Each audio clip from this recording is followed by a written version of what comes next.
So I started with this 12 by 12 piece of wood, and I took some General Finishes gel stain, antique walnut, and a Gen foam brush, and I just covered my entire board.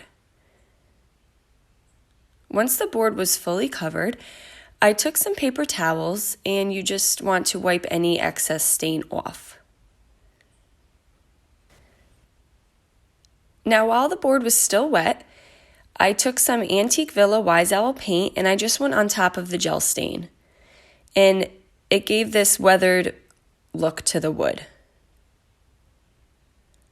I'd got these wood houses from Michael's. They're 99 cents, and I covered that using the gel stain as well. And once that was dry, I had these adhesive stencils that I got from Hobby Lobby. They had different words on it.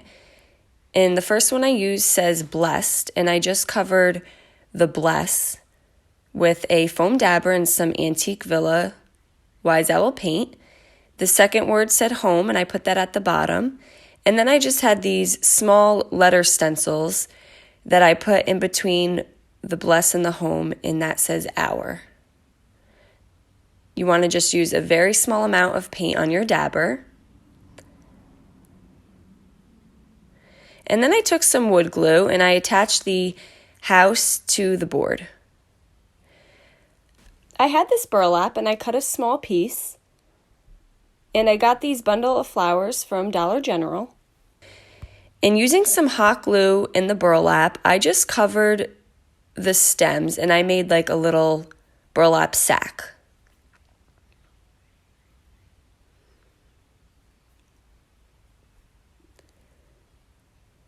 I took a little bit of jute and I just tied a little bow on the front.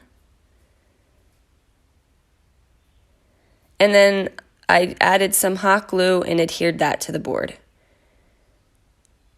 Now I found this in Target. It's like a little hanger and it's in the shape of the home and it just fit perfectly on top of the wood house. So using a screw and a screwdriver, I just attached this hanger to the wood.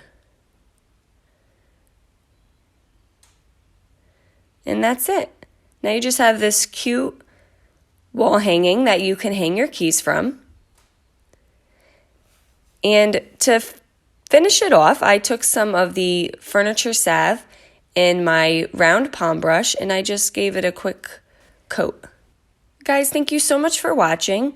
Paint products can be found on our webpage at chalkitupfancy.com, and you can check out some other tutorials over on our YouTube or website. Have a great day.